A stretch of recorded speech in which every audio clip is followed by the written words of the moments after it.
የኢትዮጵያ ፌዴራል ፖሊስ ለጽንፈኛና ሽብርተኛ ቡድኖች ሊደርስ የነበረን በርካታ ተኳሽ ጥይት ከነ ተጠርጣሪዎቹ በቁጥጥር ስር አዋልኳል። የኢትዮጵያ ፌዴራል ፖሊስ ለጽንፈኞችና ሽብርተኞች ቡድን ሊደርስ የነበረን በርካታ ተኳሽ ጥይት ከነ ተጠርጣሪዎቹ በቁጥጥር ስር ማዋሉን ነው የገለጸው። የኢትዮጵያ ፌዴራል ፖሊስ ከብሔራዊ መረጃና ደህንነት አገልግሎት እንዲሁም በክልል የጸጥታ አካላት ጋር በመቀናጀት ባደረገው ጥብቅ ክትትል መነሻውን ከአማራ ክልል አዊ ዞን ጃዊ ወረዳ ያደረገ የጦር መሳሪያ ዝውውሩን ማክሸፉን አስታውቋል። ሁለት ተጠርጣሪዎች ኮድ 3 ኢቲ 07453 በሆነ የማርቸዲስ የጭነት ተሽከርካሪ 4883 የብሬን እና 2464 የክላሽንኮቭ ተተኳሽ በድምሩ 7347 ጥይት ከለውዝ ጋር ተቀላቅለው በመጫን በቤንሻንጉል ጉሙዝ ክልል ፓዊ ከተማ አድርገው ወደ አማራ ክልል ቻግኒ ከተማ በማስገባት ለጽንፈኛና ለሽብር ቡድኖች ለማድረስ ሲሞክሩ እጅ ከፍንጅ ተይዘዋል ብሏል። በወንጀል ድርጊቱ ላይ በተሳተፉ ተጠርጣሪዎች ላይ የቤንሻንጉል ጉሙዝ ክልል ፖሊስ አስፈላጊውን ምርመራ እያደረገ ይገኛል። የጸጥታ አካላት መሰል የህገወጥ የጦር መሳሪያ ዝውውሮችን በመከላከልና የክልሎችን ሰላምና ደህንነት ለማደፍረስ የሚንቀሳቀሱ ወንጀሎችን በማጋለጥ ረገድ ያላቸውን ቁርጠኝነት አጠናክረው እየሰሩ እንደሚገኝ የገለጸ ሲሆን የጸጥታ መዋቅሩ ስራ ይበልጥ ውጤታማ እንዲሆን ህብረተሰቡ እያደረገ ያለውን ሁለንተናዊ ድጋፍና ተሳትፎ አጠናክሮ እንዲቀጥል ሲል ጥሪ አቅርቧል።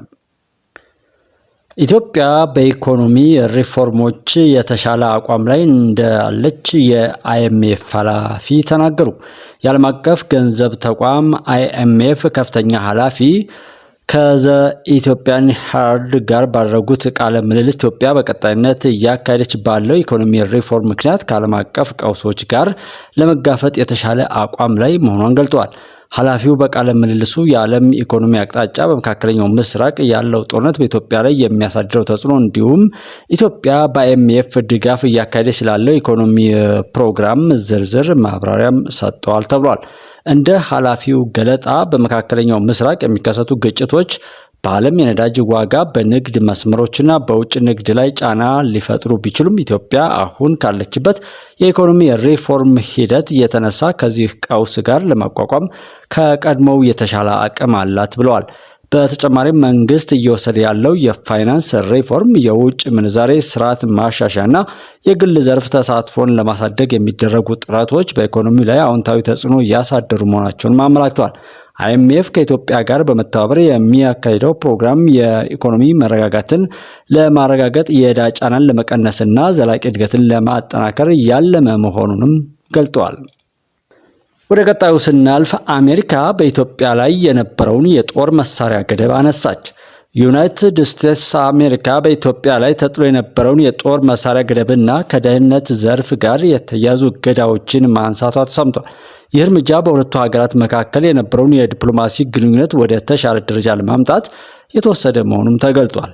አሜሪካ እገዳውን የጣለችው በ2021 በሰሜን ኢትዮጵያ በተካሄደው የትግራይ ጦርነት ወቅት ነበር። በወቅቱ ዋሽንግተን በጦርነቱ ዙሪያ በተነሱ የሰብአዊ መብት ጥሰቶች እና የሰብአዊ መብት ቀውስ ምክንያቶች የጦር መሳሪያ ሽያጭና የደህንነት ትብብርን ገድባ ነበር። አሁን ግን የአፍሪካ ቀንድ አካባቢ ያለው የጸጥታ ሁኔታ፣ የቀይ ባህር የንግድ መስመር ጠቀሜታና ኢትዮጵያ በቀጠናው ያላት ስትራቴጂካዊ ሚና አሜሪካን አዲስ ውሳኔ እንድትወስድ እንዳደረጋት ተንታኞች ይናገራሉ። የአሜሪካ መንግስት በተለይ በአፍሪካ ቀንድ የሚፈጠሩ የጸጥታ ችግሮችን ለመቆጣጠር ከኢትዮጵያ ጋር ያለው ትብብር አስፈላጊ ነው የሚል አቋም መያዙም ተጠቁሟል። የባንክ ሂሳብን ከፋይዳ መታወቂያ ጋር ለማስተሳሰር የተሰጠው የጊዜ ገደብ ነገ የሚጠናቀቅ መሆኑ ተነገረ። አዲስ አበባ ከተማን ጨምሮ በ27 ዋና ዋና ከተሞች ለሚገኙ የባንክ ደንበኞች የባንክ ሂሳባቸውን ከፋይዳ ወይም ብሔራዊ መታወቂያ ቁጥራቸው ጋር የሚያስተሳስሩበት ጊዜ ገደብ ነገ ግንቦት 6 ቀን 2018 ዓ.ም ያበቃል ተብሏል። በዚህ መሰረትም አዲስ አበባ፣ ድሬዳዋ፣ ሐረር፣ ባህር ዳር፣ ጎንደር፣ ደሴ፣ ደብረ ብርሃን፣ ኮምቦልቻ፣ ሐዋሳ፣ አርባ ምንጭ፣ ወላይታ ሶዶ፣ ሆሳዕና፣ ወልቂጤ፣ ሸገር፣ ጅማ፣ አዳማ፣ ሻሸመኔ፣ ቢሾፍቱ፣ ባቱ፣ አምቦ፣ መቀለ፣ አክሱም፣ አዲግራት፣ ጋምቤላና አሶሳ ናቸው ነገ የማስተሳሰሪያ ጊዜ ገደባቸው የሚያልቀው። ይህን ሊንክ በሚጠቀም ማለት ነው። ይህን ሊንክ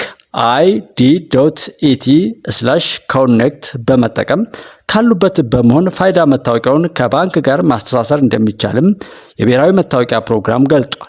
ብሔራዊ ባንክ እስከ ተሰጠው የጊዜ ገደብ ድረስ አካውንታቸውን ያላስተሳሰሩ ደንበኞች የባንክ ሂሳባቸው እንዲዘጋ ወይም እንዳይንቀሳቀስ ዶርማንት የሚደረግ መሆኑን ባንኮችም ይህኑ ለደንበኞቻቸው እንዲያሳውቁ ትዕዛዝ መተላለፉን ለቲክቫ ኢትዮጵያ መገለጡን ቲክቫ ገልጧል።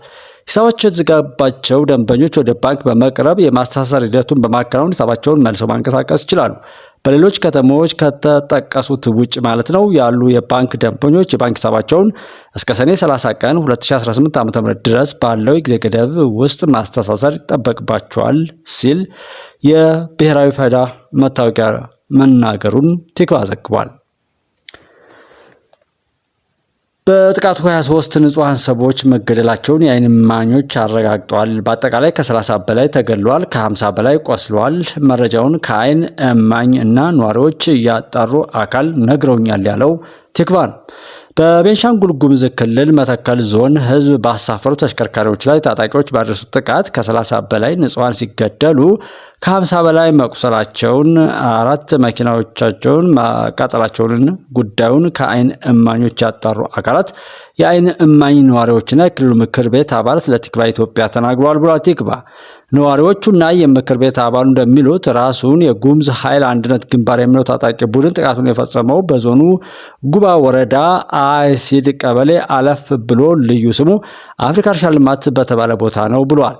ጥቃቱ ግንቦት 4 ቀን 2018 ዓ.ም ተጓዦችን ያሳፈሩ አውቶቡሶች ወደ ግልገል በለስ እየተጓዙ በነበረበት ወቅት ነው የተፈጸመው።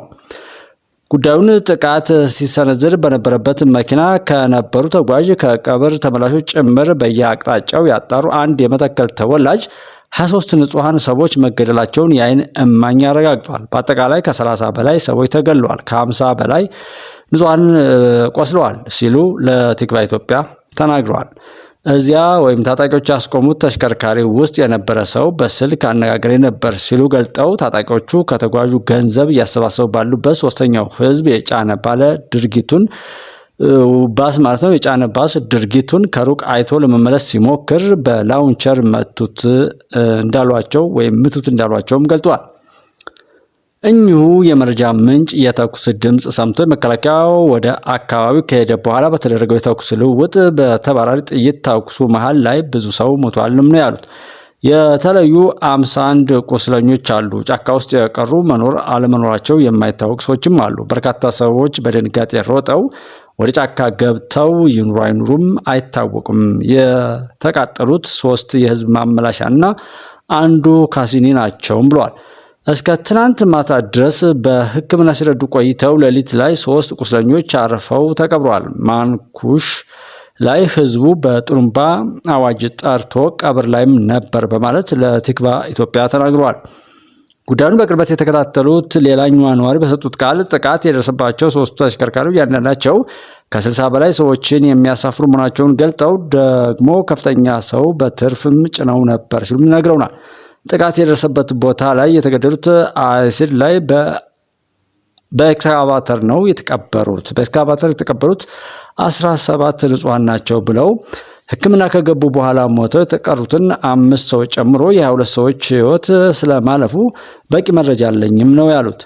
ጫካ የወደቁ ትናንት አልተነሱም፣ የቆሰሉ ደግሞ ከ50 በላይ ናቸው። አይሲድ ጤና ጣቢያ ሞልቶ ማንጉሽ ጤና ጣቢያ ላይ ነው መጥተው እየታከሙት ያሉት ነዋሪው ከተጎጂዎቹ 3 ሰዎች ትናንት ማታ፣ 2 ሰዎች ዛሬ ጠዋት ደግሞ ወደ ሕክምና ከገቡ በኋላ ሞተው ተቀብረዋልም ብለዋል።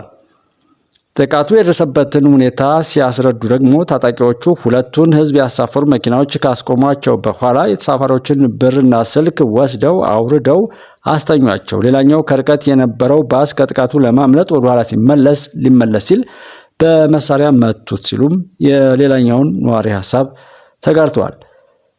ሊመለስ የነበረው ባስ ጋቢናው ላይ ሲመታ እዚያው ተቃጠለ። ከፍተኛ ጉዳት የተስተናገደውም እዚያው ውስጥ ነው ያሉት ነዋሪው፣ ተኩሱ ሲሰማ መከላከያ ወደ ቦታው አቅንቶ ከፍተኛ የተኩስ ልውውጥ መደረጉን ገልጸዋል።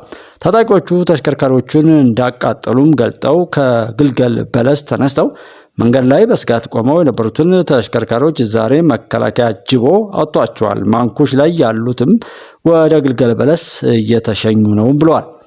የቤንሻንጉል ጉሙዝ ክልል ምክር ቤት አባል በሰጡን ቃለ ምልልስ መሰረት ማለት ነው የክልሉ ምክር ቤት የፍትህ የሰላምና የዲሞክራሲ ጉዳዮች ቋሚ ሰብሳቢ አቶ ግራኝ ጉዴታ 3 የህዝብ ማመላለሻ መኪኖች እየተጓዙ ባለበት ታጣቂዎች መንገድ ላይ አስቁመው የሁለቱን ባስ ተሳፋሪዎች ንብረት እንደወሰዱ፣ ሌላኛውን ባስ ከርቀት በመሳሪያ መትተው በርካቶች ላይ ሞትና የአካል ጉዳት ደርሶባቸዋል ሲሉ የነዋሪዎቹን ገለጣ ተጋርተዋል። የትናንቱ ጥቃት አይደርስም ነበር፣ ህዝቡ ታጣቂዎቹን በአካባቢው እንደገቡ ስብሰባ ላይ መረጃ ተሰጥቶ ነበር ብለው፣ ስለዚህ መንግስት ህዝቡ የሚሰጠውን መረጃ አይናቅ በማለት ለቲክቫ ኢትዮጵያ መናገራቸው ተዘግቧል። መንግስት ትኩረት ሰጥቶ በዚህ ኃይል ላይ የማያዳግም እርምጃ መውሰድ አለበት ሲሉ አሳስበው፣ ጥቃት ያደረሱ ታጣቂዎች የጉሙዝ ህዝብ ንቅናቄ ናቸው የሚባለው የተሳሳተ ነው። ጥቃቱን ያደረሰው የጉሙዝ ኃይል አንድነት ግንባር ነው፣ ከኛ ጋር ግንኙነት የለውም፣ እኛም ጋር አልነበረምም ብለዋል። ቲክቫህ ኢትዮጵያ የትናንቱ ጥቃት እንዳይደርስ ለምን ቀድሞ ከለላ እንዳልተደረገ ለመጠየቅ ወደ መተከል ዞን አስተዳዳሪ አቶ መለስ ኩዬ፣ ወደ ክልሉ ሰላምና ጸጥታ ቢሮ ኃላፊ አቶ ቢንያም መንገሻ ከትናንት ጀምሮ ሙከራ ቢያደርግም ስልካቸው አልተነሳም ብሏል። የክልሉ ሰላምና ጸጥታ ቢሮ በቅርቡ ምን ብሎ ነበር ስንል፣ በዞኑ የንጹሃን ግድያ የተደጋገመ ነው። ባሳለፍነው ወር እንኳን በቡለንና ግልገል በለስ ወረዳዎች ከ11 በላይ ሰዎች ሲገደሉ ሌሎች በርካቶችም ቆስሏል። ይሁን እንጂ ማለቱ ነው መሰል ጥቃቶች እንዳይደገሙ ምን እየተሰራ እንደሆነ በዚያው ሰሞን የጠየቅነው፣ ክልሉ ደግሞ የጥንቃቄ ዝግጅት እየተደረገ ነው ብሎ ነበር። ይህን ያህል የክልሉ ሰላምና ጸጥታ ቢሮ ኃላፊ አቶ ቢንያም መንገሻ ስራዎች እየተሰሩ ነው፣ ግን በየቦታው ጥቂት የሽፍቶች እንቅስቃሴ አለ፣ ለዚህም የጥንቃቄ ዝግጅት እየተደረገ ነው፣ እርምጃም እየተወሰደ ነው ሲሉም ነበር ለቲክቫህ ኢትዮጵያ የገለጹት። ከመንግስት ቁጥጥር ውጪ የሚሆን አንዳች ነገር የለም ብለውን የነበረ ቢሆንም ይህን ካሉ ከሳምንታት በኋላ የትናንቱ አሰቃቂ ንጹሃን ግድያ፣ አካላዊ ቁስለት፣ የንብረት ውድመት በታጣቂዎችም ተፈጽሟል ተብሏል።